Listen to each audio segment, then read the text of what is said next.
You spoke to a ton of like what I call lefties. Sure. You know, you spoke to a ton of them. And I asked you a question. I said, did you by any chance say to them, like, do you want to apologize for the crap that you pulled? I mean, they all understand that they didn't work. I love the United States. I think it's a great country, but I want Israeli independence. At the end of the day, I'm American. I actually don't care that much. Whatever happens here is not. It doesn't affect me personally. I like that answer. Everybody should know that kids that are protesting on college campuses, whatever, these guys don't give a My vision is that Israel would govern Gaza, take over militarily the Gaza Strip, because we're the only ones that can govern. Okay, this is Hebron. I'm your host today. That's true. Okay. Today I had a date with Destiny in Hebron. Destiny, Stephen Bonnell, is a very influential YouTuber and social media personality who's been singled out as one of the people that's been open-minded about the conflict in Israel. He comes from the left side of the spectrum, but at the same time has been also strident in his defense of Israel's right to defend itself. But at the same time, calling for two-state solution and the kind of solutions that we've seen in the past. I've had the pleasure of touring you and also another influential YouTuber, Lonerbox, today in Hebron and in the so-called territories, the so-called West Bank, what we call Judea and Samaria, or more specifically Judea. And we're right now at this backdrop of the Tomb of the Patriarchs and Matriarchs, which is a very important site for all Abrahamic faiths. This is where Abraham is buried. And there's something that I've been kind of trying to nudge you all day, and you told me that you're an atheist. What was the word you used to modify that? Super atheist. No, you had another word. Mega atheist? Hardcore atheist? Okay, whatever, one of those. Yeah. And I said to you, like, well, how can you really be an atheist and totally understand what's going on around here, since really religion plays a part? And you had a good answer to that. So let's start with that. Like you know, I don't know if this building moves you in any way, the Tomb of Abraham. I mean, from a historical perspective, I think it's a pretty cool building. Obviously, this whole country has cool landmarks historically. There are things that I might not have a personal, like, spiritual or emotional connection to, but I can appreciate other people's emotional or spiritual connections to things. I'm sure we've all had, you know, wives or girlfriends or friends that like a particular movie or like a particular thing, and you can appreciate their appreciation of it, or you can appreciate a particular thing without necessarily being into it. So, yeah. Okay, so and what is that appreciation? I mean, there's a lot of history here. There's a lot of, I mean, the idea that the people that, you know, walked through this, you wouldn't call this a temple. What would you call it? No, this is a shrine. Yeah, walked through the shrine, walked through this building, walked up and down these steps, lived in these cities. This place has seen more history, like, 10 times over the age of my country. It's a very interesting phenomenon to experience. You know? Right. Mm-hmm. Speaking of that country, here's a guy who has a YouTube channel. A lot of people watch you. You're really a master at social media. And you've become influential, not so much in policy circles yet, you know, but in the people's way of thinking. And here you are, you live in Miami, and then suddenly you decide to fly out with this team, spend time and money in Israel and the territories and all that. Like, I was thinking to myself, like, why did you do that? Why did you decide to spend your energy on this project? An addendum to that is, why are people so obsessed with Israel? But okay, let's get to the first part, which is, why would you decide to take your time when you could have been talking about, I don't know, Biden and a million other issues out there in America? Why did you decide to come here? Yeah, I think a couple things came together. One, personally, it's just, this is the first thing that the first bit of history, I think, that I've studied with this level of depth before.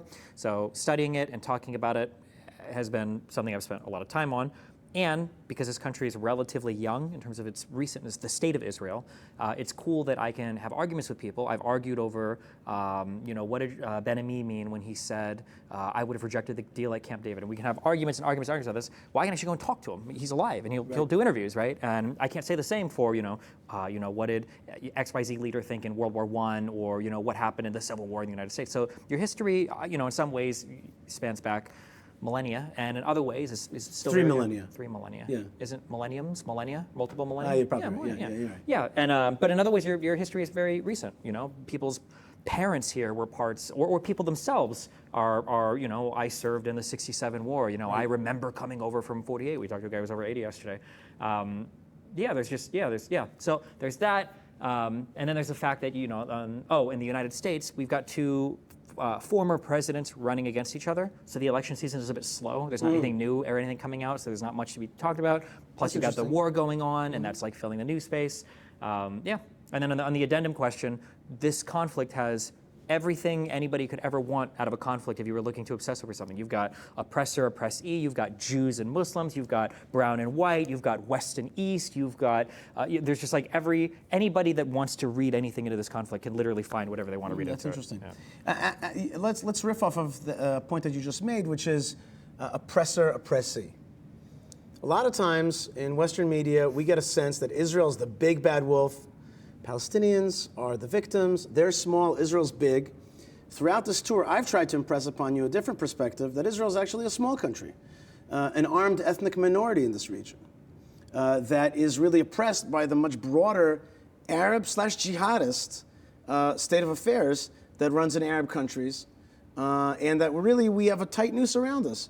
Hamas in Gaza, Hezbollah in Lebanon, Iran pushing into Iraq and maybe even Jordan, the Houthis in Yemen, the armed Palestinians in Judea and Samaria, the so-called West Bank, and even Arab Israelis who see themselves as part of the Palestinian narrative with the hope of destroying Israel. So I see ourselves as being actually a small minority in a tough strategic situation.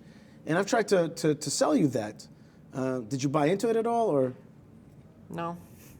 I think that one thing Fair that enough. one thing that I feel historically is Actually, I don't think it's fair, but That's okay, go fine. ahead, yeah. I think that Arab unity and Muslim unity is a myth, and I think Jews have believed it for a long time, and I think Arabs have believed it for a long time.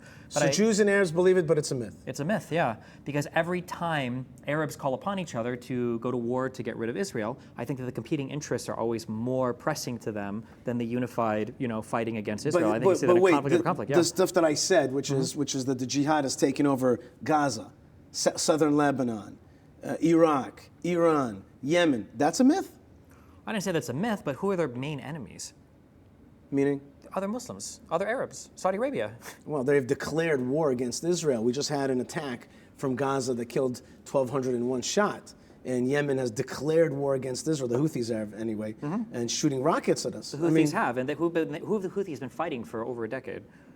Saudi Arabia, Saudi-led coalition, right? They have other enemies. The Iraq-Iran war was, two ostensibly Syrian, you had the Ba'ath Party, but whatever. I mean, you've got two Muslim countries, two Arab countries, or right. Arab and Persian, I'm sorry. But like two Muslim countries going to war with each other. You've got who kills Arabs the best is other Arabs. Look at the Syrian civil war. Like, how many people starved to death in Yemen? That's true, but that doesn't mean that Israel is not in danger. I didn't say that they're not in danger. I'm just saying that the danger is different than, in 2024, it's not the Arab-Israeli conflict. And even historically, again, that Arab unity was a myth.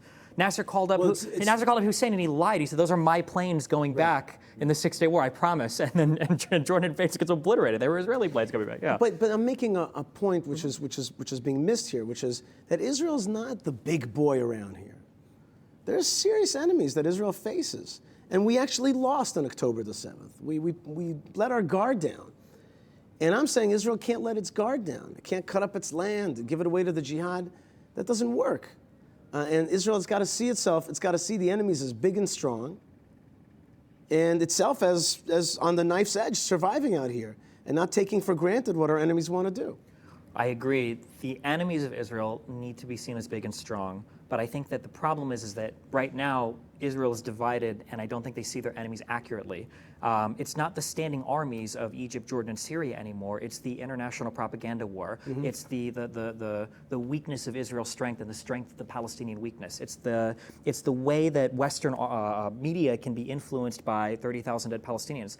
We've toured through Palestinian areas. I personally happen to support Israel in the current conflict. I think that Israel has a right to exist. I can give every single factual argument, I think, to further that point, but nothing is going to compare to, watching an old guy outside of his home that, his family's been evicted from, saying like, hey, yeah, I can't live here anymore, and this is where we came after 48, and now we're getting evicted again. Or, these are people shaking, exploded babies in front of cameras and stuff. And I understand this exists on both sides, but again, I think you have to impress upon Israelis, and I know that you guys have your immediate history, but the world doesn't see this as the Arab-Israeli conflict anymore. Right. They see it as the Palestinian-Israeli Well, that's exactly my point, which is that it's become skewed and warped. And that's why I want to redraw in people's minds. And that's why when I was on Piers Morgan, I took out the map of Israel being this tiny spot within the broader Arab world. And I think it's an important point to make. But Israel's biggest enemies aren't even Arabs anymore. They're Persians, right? It's Iran is like the biggest threat. Yeah, go ahead. Let me shift it a little bit because I want to ask you about your expertise. Sure. Okay? Video games. No, well, No, you have an expertise in what you started mentioning, which is perception.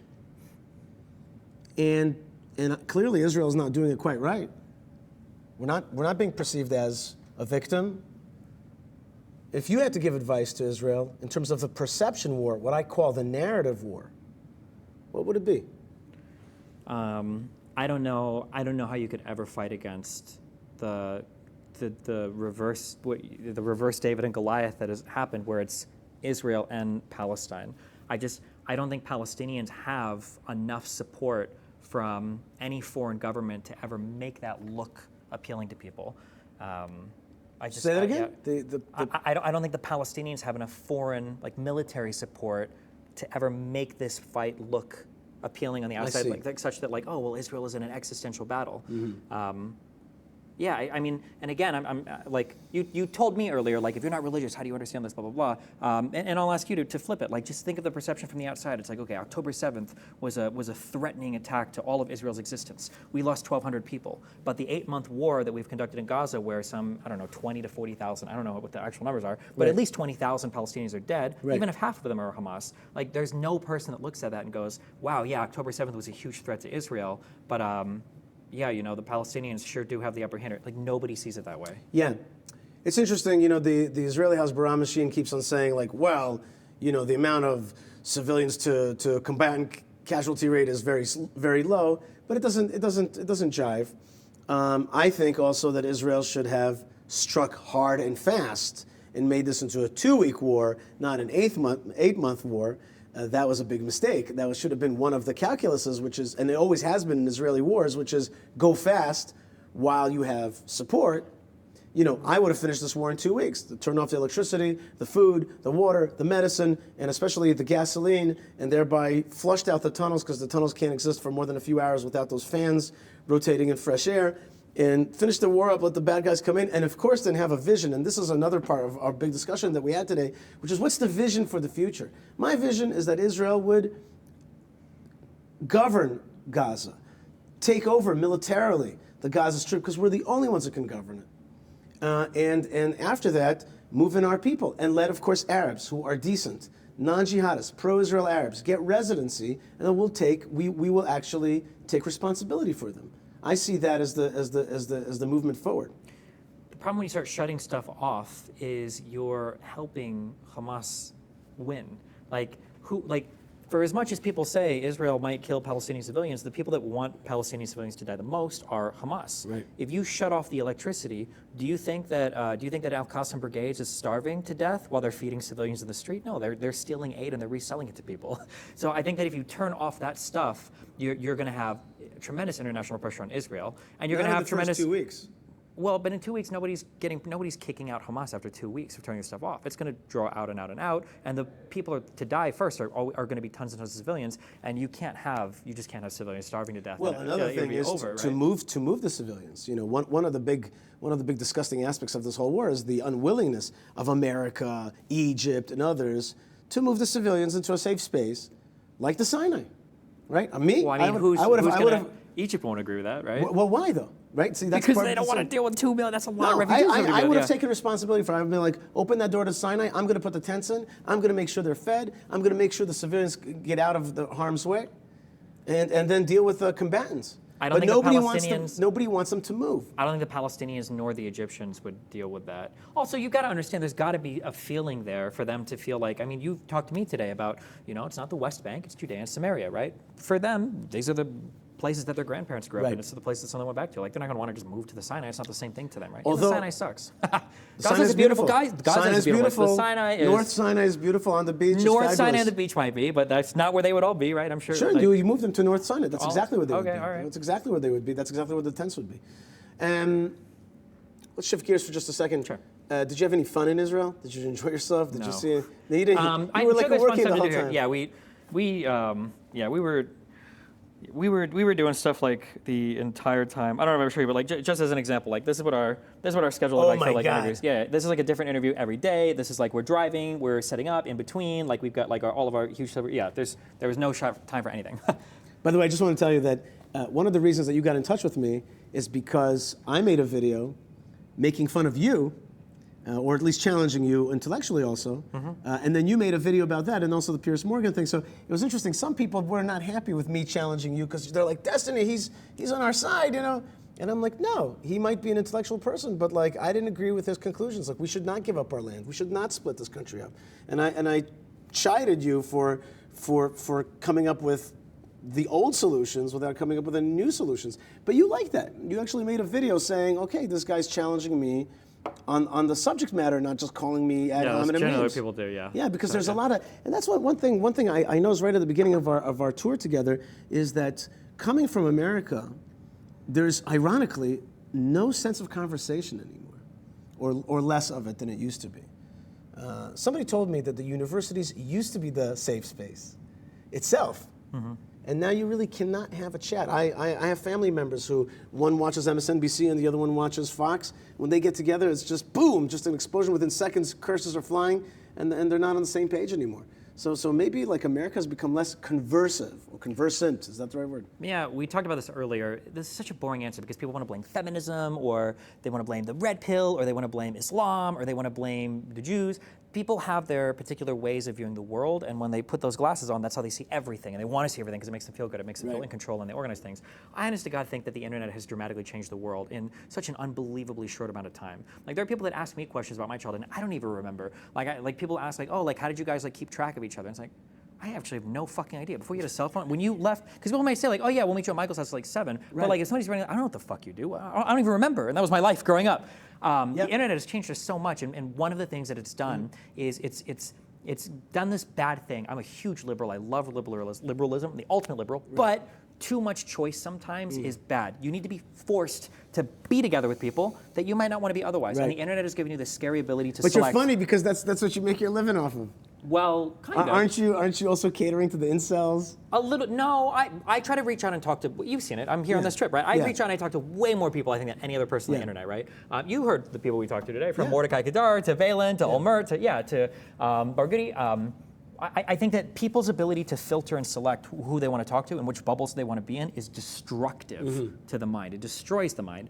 You said you've got friends here that are of different religions, of different races. Like, if you lived in one completely homogenous town, maybe not even ethnically religious, but just ideologically, you live in one area and you never meet those other types of people, of course you're going to think crazy things about them. Why wouldn't you? Yeah. Wait, I forgot to get the full answer about the fun. Did you have any fun at all? It's been fun learning and talking to people, but I'm like a workaholic, and I enjoy all of that. That's super fun for me, yeah. But did you have any fun? I didn't go clubbing. I didn't do anything cool like that. Come on, yeah. Did you see anything pretty? All right, you know what? I'm going to say something. For the Promised Land, this place is not that pretty. New Zealand was beautiful. Hawaii is beautiful. Well, those are dramatic places. Sure, yeah, but it's just like kind of desert, and I mean, like it's got a Middle Eastern charm to it. I understand what you're saying. Yeah, I understand. I mean, like seeing the old sites and everything is obviously like pretty astounding to see things that are so old. But okay, was there anything that like wowed you in any way? An interview, a talk, something that you were like, huh? Did you get an aha moment of any kind? Yeah, but it's going to be over a lot of boring historical stuff. So, but yeah, definitely some things where people said things that I thought were, oh, this dramatically reshapes my. Were you surprised today at all when I took you to an Arab leader here in Hebron, right behind the Tomb of the Patriarchs and Matriarchs? I took you to meet the head of the Jabri clan. And I wanted you to meet him because I wanted you to meet an Arab who sees a one-state solution with Arab residency, Palestinian residency in the state of Israel as at least a first step towards a solution.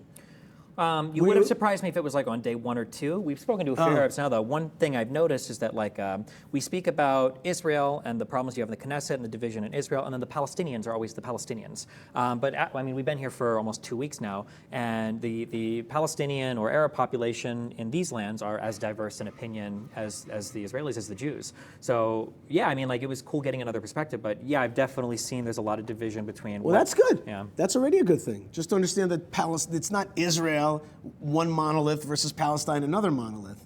Did you at all start to track away from the two-state solution idea? I did my best to try to impress upon you that cutting up this tiny piece of land, giving a part of it over to the Palestinians in order for it to become what would eventually become a jihadist state is a bad idea. I tried to wean you off of those ideas that have been tested and have failed over and over again, and really help you come to a conclusion that this tiny piece of land should stay whole, and that real peace looks like a strong Israel on its land, surrounded by Arabs on their land, or are you still holding on to the fuddy-duddy?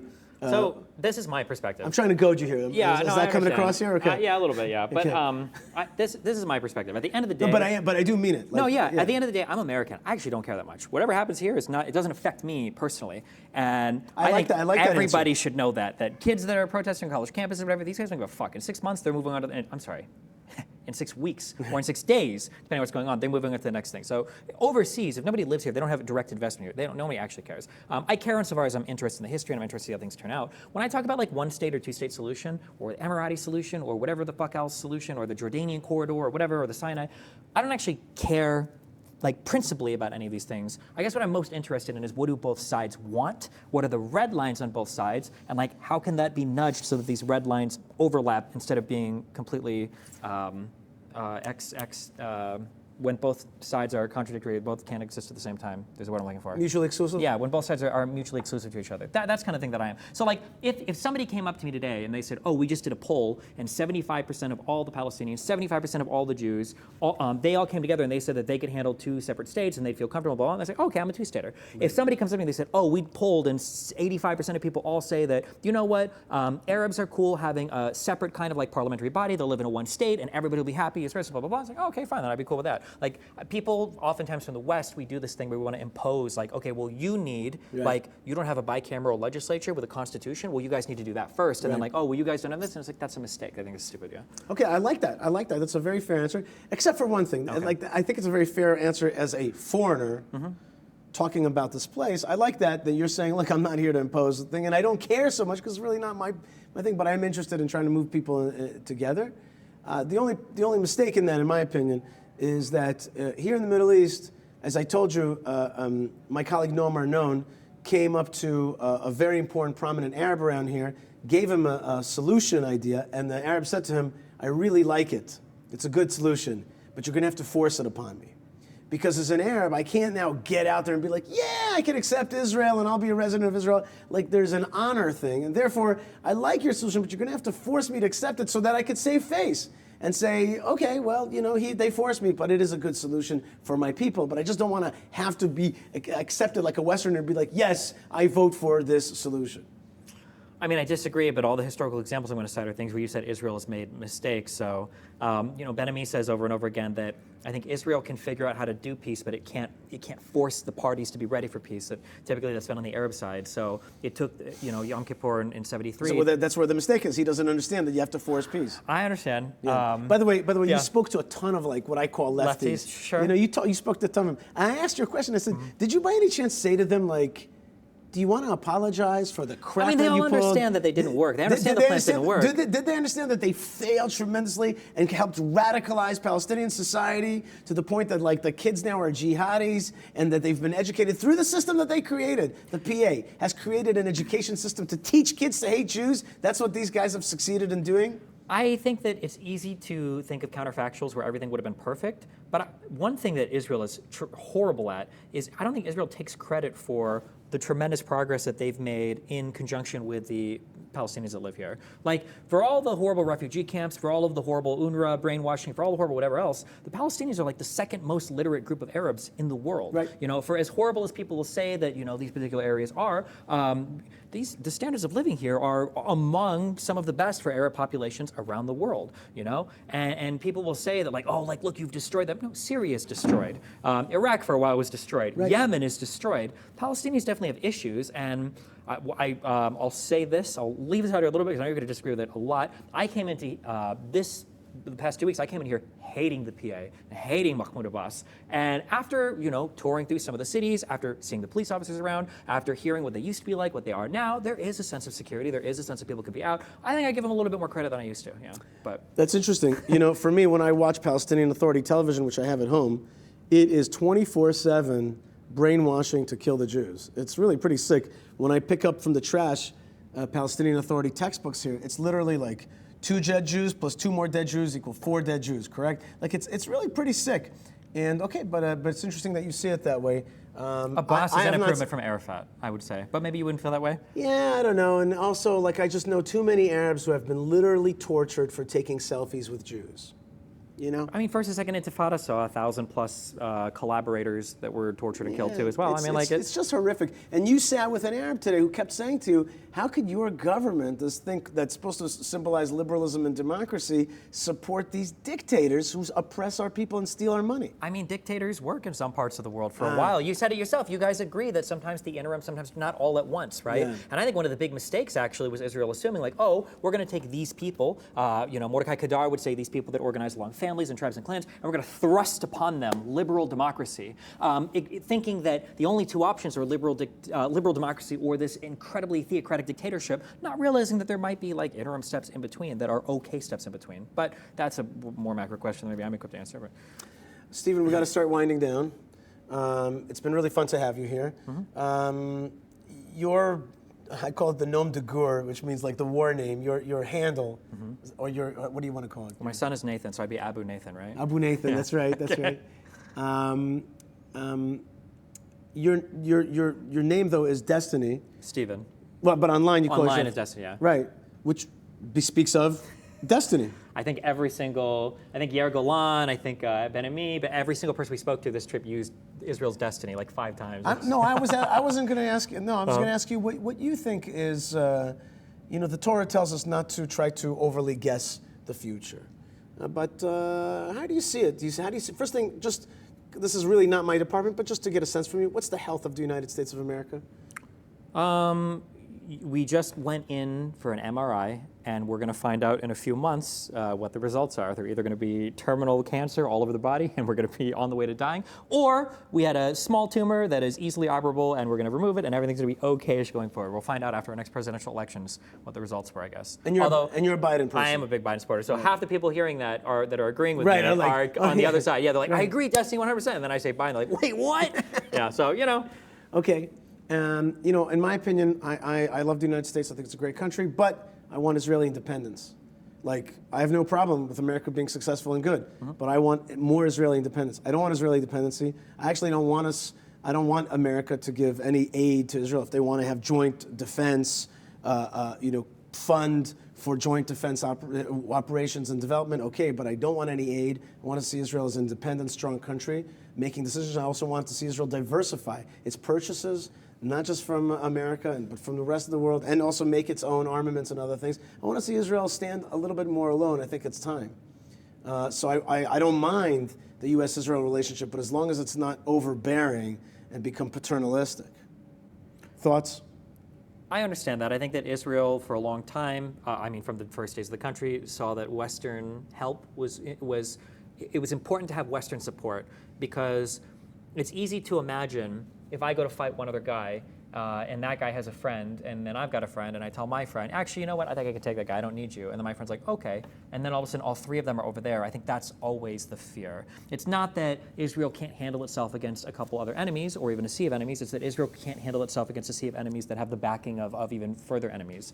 And I think, does Israel need the United States to survive against Hamas or what Iran might do? Maybe not. But do they need the United States for help against what in Iran, backed by China and Russia and other foreign enemies, could bring to the table? Maybe. I think it's good to have friends in the world, but I'm a big NATO guy, so yeah. No, it's good to have friends, yeah. But just not dependency. Sure. Just not dependency. Some people, by the way, posit that part of America's interest is to keep all the parties around here weak, in order to continue to be the big player, in order to keep supplying everybody with arms, in order to be the influencer, but not to let Israel become too big or anybody else. I mean, there's truth to that, right? That's the idea behind the reduction of nuclear proliferation, right? Is the idea that, like, we don't want as many people to have nuclear weapons, we just want to keep it in the hands of a few people, that a multipolar world or a unipolar thing is better than like a multipolar where everybody has nuclear weapons and everybody's like super strong. So there is like some aspect of truth to that, yeah. Okay, I want to first thank you for coming out to Israel and the territories, and to we did decide right in the beginning of the day that language is important. Language is very important. We had a ton of fun touring historically mandatory Palestine, or whatever you call it. So it's been a lot of fun. I love being here on the west bank of the Jordan River. I can see it right over the hill. And you get to meet the settlers. Yeah, you get to hang out with the settlers. That's right. We are actually proud settlers. We're proud Jews that live in this land and holding on to what we think is ours, and we don't think we're ever leaving. And we've got to find a way forward. But more than anything, I think what you've done here is continued your tradition of being intellectually honest and curious, and I think that's a healthy thing for this world. So I want to thank you for that. And let's continue the conversation. Conversation is healthy. That's really one of the hearts of liberalism, isn't it? Is the ability to converse and to keep talking about policy the way it should move forward. We're going to continue to be strong out here in this good land. Any parting words? It's been fun. Regardless of what I say or feel about anybody, everybody out here, everybody that I met out here was amazing. Arab hospitality was amazing. Jewish hospitality was amazing. The settler family we went out to meet, it's the first hot chocolate that I've gotten here. I thought that was awesome. You asked for hot chocolate. The man does not drink coffee. The man does not drink coffee. Yeah, so he needed some shoko to. I would say here's probably the biggest thing that I took away from being here and from studying this region is I think that the history of the Jews here and what they've done in this land is quite phenomenal. I don't think anything will make you feel more Zionist than reading all of the internal debates, all of the issues, the struggles from 47 to 48 to the being able to win these wars from 48 to 56 to 67 to 73 is an amazing story. And then on the other side, I think that the Palestinians have a pretty amazing story too. That there are all of these people that are doctors, that are lawyers, that they wear suits. They're not riding around on camels everywhere. They're a very modern people. Their literacy rates are incredibly high. But both people here have accomplished so much. And in classic, I guess, worldly conflict are in some ways more similar than different. And I hope there are some parts of the world where you see it and you're like, oh my God, like everything here is fucked. And like I hope that I don't know what's going to happen here, whatever. But when you come to this region, everything here is primed for this like nuclear launch of successful stuff. To if like the diplomatic territory, whatever the fuck issues could get solved, there's so much amazing, awesome stuff that could happen here, and I hope it happens sometime soon. And that's what we think the Abraham Accords is. That's the beginning of that, where Israel is a normative part of this region and where this whole region rises up. We think that players like Mohammed bin Salman potentially are interested in that. There is a yearning for normalization. Some say that the reason Hamas struck on October the 7th is because that progress was moving forward. And because they wanted to stop that train of Israeli normalization in this region, of the Abrahamic region coming together, that was moving forward. And that's exactly why they struck. That's one of the rationales for their attack. I hope the next accords include the Palestinians. So I hope that they'll be residents of Israel and move forward with that, and of course drop jihadism. Stephen Bonnell, a.k.a. Destiny, thank you so much for being a Hebron with me today. Yishai Fleisher, thank you for giving the stories. Thank you for chatting with me. I appreciate it. All right. Have a good one. Toda. Thank you.